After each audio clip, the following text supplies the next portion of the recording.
Okay,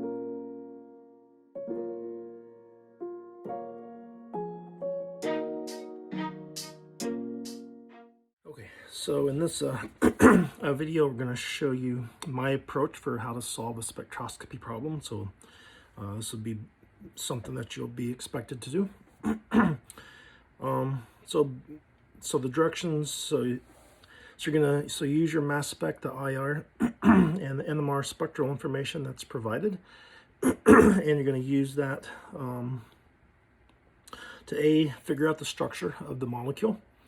And B, once you have the structure of the molecule, assign all of the signals in the proton NMR. So what part of the molecule does the signal come from? And do the same in the IR for all of the most significant signals, assign what part of the molecule they're due to. And for the mass spec, show all possible formulas and show double bond equivalency calculations for those formulas, or the results of the double bond equivalency calculation. Okay, so this is the spectral information given. So you're given a mass spec. And so the peak here at the furthest right is going to be your parent ion peak. So whatever this compound is, it has a molar mass of 130 grams per mole. And you're given the IR, and you're given your proton NMR with the 99.8% deuterated chloroform as solvent with 0.03% TMS in there for an internal reference point. Okay, so that's all that you're given is those three pieces of spectra, and you can figure out the structure of the molecule from that. And so this is basically the method that I would use. So first of all, I would deduce what formulas are possible from the mass spec and calculate double bond equivalencies. And then once I have that, I'm going to go to the proton NMR and use the integration, count the number of hydrogens in your molecule. And you can use that information to go back to your mass spec data and reduce the number of formulas that are possible, because they have to have the right number of hydrogens from whatever proton NMR reveals. Then we're going to go to the IR and get the functional groups in the molecule. And we're going to use that to narrow the list of formulas and determine what the DBE in the formulas are due to. And then we're going to go back to proton NMR and fully interpret it. So we're going to have to interpret the splitting pattern. We're going to have to interpret the integration, and we're going to have to interpret the chemical shift. What does each of that information tell you about your molecule? And based on all of the spectra together, you can figure out the structure of your molecule. And so when you're working spec problems, you can never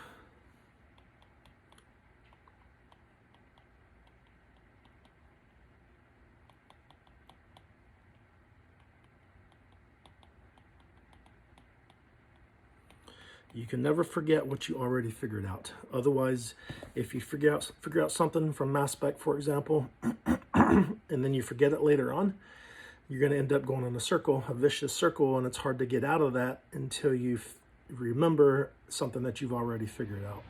And so working spectroscopy problems is basically like working a puzzle.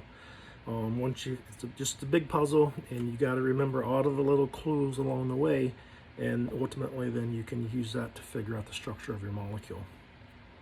Okay, so let's start with the mass spec. So if you have a mass spec with the parent ion peak at 130, so there's no M+2 peak, so no chlorine, no bromine.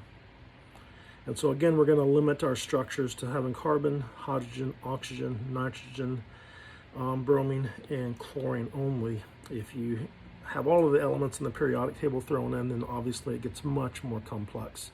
But if we limit ourselves to those elements, they can at least teach the basic process for how to go about interpreting spectra and figure out structures of the molecule. So this is the first thing you should notice. There's no M+2 peak, so there's no chlorine and no bromine, because if there's a chlorine and a bromine, if there's a chlorine, you would have to have an M and an M+2 and a 1:3 ratio. And if there is bromine, you would have to have an M and an M+2 and a 1:1 ratio. So that doesn't exist, so there's no chlorine or bromine.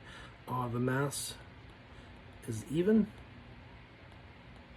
so no nitrogen. Because if there's a nitrogen present, if there's an odd number of nitrogen, you would have to have an odd mass. If there's an even number of nitrogen, the mass would be even again, but I would give you a hint to let you know that. So it's even, so no nitrogen. So what we're going to do is just take this 130 and divide it by 12 to get the number of carbons and hydrogens. So 10, so that goes 0 times. So that would be the number of carbons, number of hydrogens. So one possible formula would be C10H10.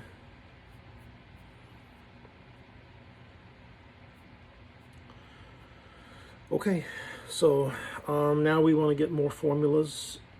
So if you remember, since we don't have twice as many hydrogens as carbon, take one carbon away, add 12 hydrogens, so C9H22, and now get formulas with oxygen in them. So take away, so if you go vertical column, take away one carbon, 4 hydrogens, add an oxygen, and do that until you run out of carbons or hydrogens, or you don't have enough to do that again. And then same for this one, go C8H18O, C7H14O2, C6H10O3, C5H6O4, and C4H2O5.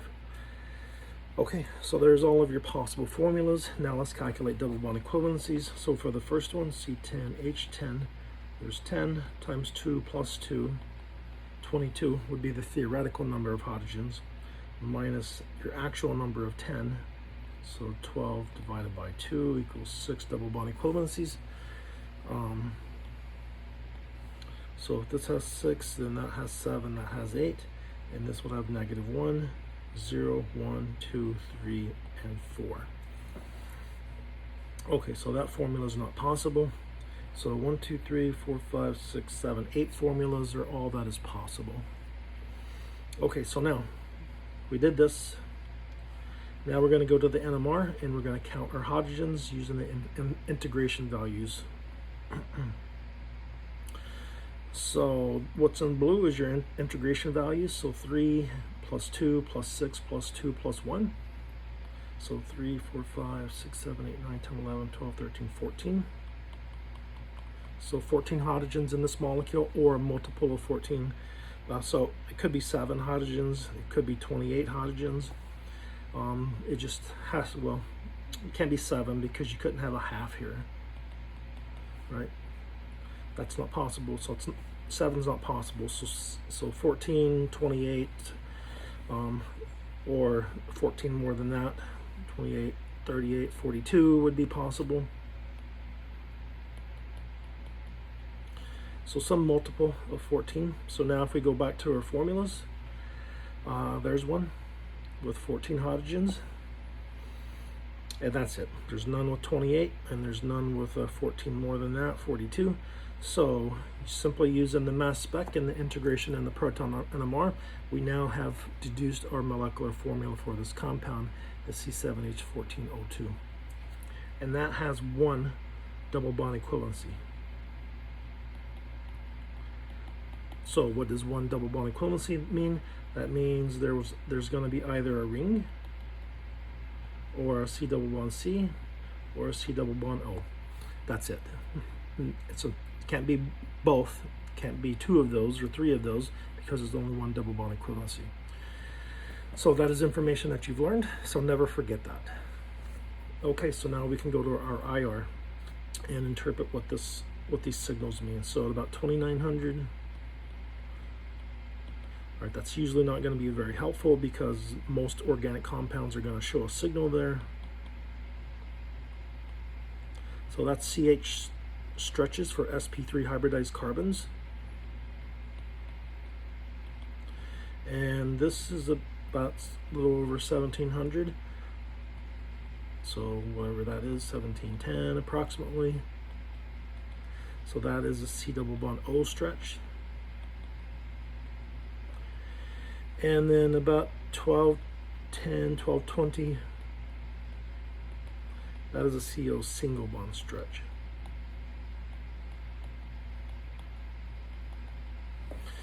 Okay, so now If you go back to your formula, one double bond equivalency, you know where that double bond equivalency is at, right? It's, since your IR tells you there's a C double bond O, then you know the one double bond equivalency equals a C double bond O in your molecule. So that means your molecule can have no rings and no C double bond C's in your molecule, because then you would have too many double bond equivalencies. So that's what I mean by, once you figure out what you learned, use that information and never forget it. So whatever molecule you draw at the end better have a C double bond O in it, or it is 100% wrong. Better not have a ring in it, or it is wrong. Better not have a C double bond C in it, or it is wrong. Has to have a C double bond O. And of course it has to have a CO single bond as well. And you know your formula has 2 oxygens, so there's where your 2 oxygens are. One is in a carbon-oxygen double bond, one is in a carbon-oxygen single bond. So then if you're really on top of things, well, what functional groups and molecules have CO single bonds? Alcohols do, esters do, and ethers do. So your molecule is one of those 3, but it's not an alcohol. How do you know it's not an alcohol? Because alcohols have OHs. And so what is missing in spectra tells you information as well. There's nothing here. Nothing at 3300 to 3400. So no OH. So this cannot be an alcohol. So what is not in your spectra gives you information as well. So this is going to be an ester or an ether. Okay, so now the hard part, now you have to fully interpret what your NMR is telling you. So let's interpret the integration. So 1 means, so that's going to be a CH. So 2, it could be a CH2, NH2, but you know it's not an NH2. How do you know it's not an NH2? Because your mass spec told you there was no nitrogen, because it's not an odd mass. And your formula doesn't have nitrogen. So let's get our formula, C7H14O2, which has 1 double bond equivalency, which you know is a C double bond O. So let's never forget that. So what does 6 mean? Does 6 mean CH6? No, you can't put 6 hydrogens on carbon, right? So this probably means 2 CH3s that are equivalent to each other, so that because they're at the same spot. And then another CH2, and then the 3 probably means a CH3. Okay, so that's what the integration is telling you. So now let's interpret the splitting pattern. So this is a triplet. What does a triplet mean? That implies there's 2 neighbors. So whatever this CH3 is attached to, so the CH3 has to have 2 neighbors. So how are you going to have that? Can you have a CH3 attached to a CH and a CH? And the answer is no, because that would put 5 bonds. You can't put 5 bonds on carbon, so that CH3 must be attached to a CH2, right? So there's a fragment of your molecule. Okay, so your next peak, so that's 6 peaks. So 6 peaks means 5 neighbors. So how are you going to get a CH2 to have 5 neighbors? Well, it would have to be attached to a CH2 and a CH3, right? So then this would be a sextet. So there's another fragment of your molecule. And you always want to keep in mind these fragments could be the same. So this CH3CH2 could be that CH3CH2, for example. Okay, and then this is a doublet. That means 1 neighbor. So these 2 CH3s can only have 1 neighbor. So how are you going to have that? So if you had a CH3, 2 CH3s attached to a CH, then they would both have 1 neighbor. So they would both be a doublet, and they would be equivalent to each other. So they would be at the same chemical shift. Okay, so so now you have 3 fragments, and plus don't forget your C double bond O. And then you know there's another oxygen in there that's between two carbons, so that you could have an ether or an ester. Keep going. So another triplet. So this is a CH2 with two neighbors. Okay, so at this point, you have three fragments plus your C double bond O and oxygen, but that's 1, 2, 3, 4, 5, 6, 7, 8 carbons showing. Now don't forget your formula. Your formula says you only have 7 carbons, so some of these must be repetitive. So probably this CH3CH2 is that CH3CH2. So then you would have 1, 2, 3, 4, 5, 6 carbons. So if these were two fragments, that's 6 carbons. And then this would be your 7th carbon. Right, so that's probably all of your carbons right there, is those 3 fragments. So this signal here, the CH2 with 2 neighbors, is probably going to be that carbon, because that CH2 would have 2 neighbors on the next CH2. And then you have this, so this is a CH, so how many peaks? 1, 2, 3, 4, 5, 6, 7 peaks. So 6 neighbors. So that would be a CH with 6 neighbors, and you already have that right here, right? There's a CH that's got 6 neighbors. Okay, so these are your fragments. So you have a C double bond O, you have an oxygen, you have this, and you have this. Now build a molecule. And so there's only 2 ways to put those molecules, those fragments together. You could either do this. So you could put the oxygen there.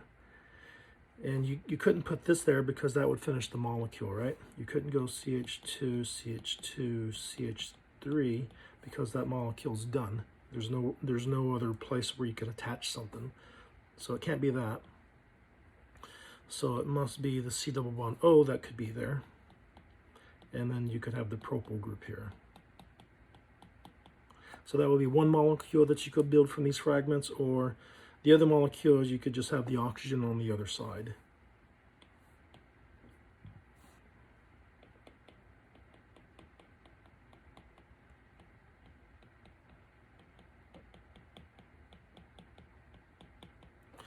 So that could be your molecule. So both of these molecules have the same splitting pattern, right? So this would be triplet, this would be sextet, this would be triplet, this would be 7 peaks, and this would be a doublet. And so same here, that would be 7 peaks, that would be a doublet, that would be triplet, 6 peaks, and triplet. So same splitting pattern, same integration. They're both a 3 to 2 to 2 to 1 to 6 ratio. So how are you going to figure out the difference between them? Because as I mentioned with NMR, there's 3 things you have to interpret. Splitting pattern, which we did. Integration, which we did, but we have not interpreted chemical shift yet. So let's interpret chemical shift. So this signal with 7 peaks, which is the CH, is the farthest downfield. It's around 4 ppm. How are you going to get something that far downfield? If you remember what affects chemical shift, 2 things: pi systems and electronegative groups. So if this was the molecule, so if you looked up on the correlation table where that CH would be, it would be around 2.5 ppm. Whereas if this is your molecule, that CH is next to oxygen, and oxygen is very electronegative, so if you look up where the chemical shift would be, this would be around 4 ppm. So your signal with 7 peaks is around 4 ppm, so that tells you that this must be your molecule and not this one. Because again, if this molecule was correct, the CH septet would be around 2, and this triplet would be the one that's around 4 ppm. And that is not right, right? Your triplets are around 2 ppm, and around 1 ppm. So if you interpret your chemical shift, that will let you figure out which of these two structural or constitutional isomers is correct. All right, so that's your final molecule. So then if we were to finish this and assign our signals, so we already assigned so we did all that we need to do with the mass spec. We got our formulas, we got our double bond equivalencies. We assigned the we assigned the IR here, or you could put it directly on the spectra. And so this is CH stretch, where that's an sp3 hybridized carbon. And we got our CO double bond signal assigned. So then you would need to assign these signals in the NMR. So let's see. So let's call this, we'll call this A, B, C, D, and E.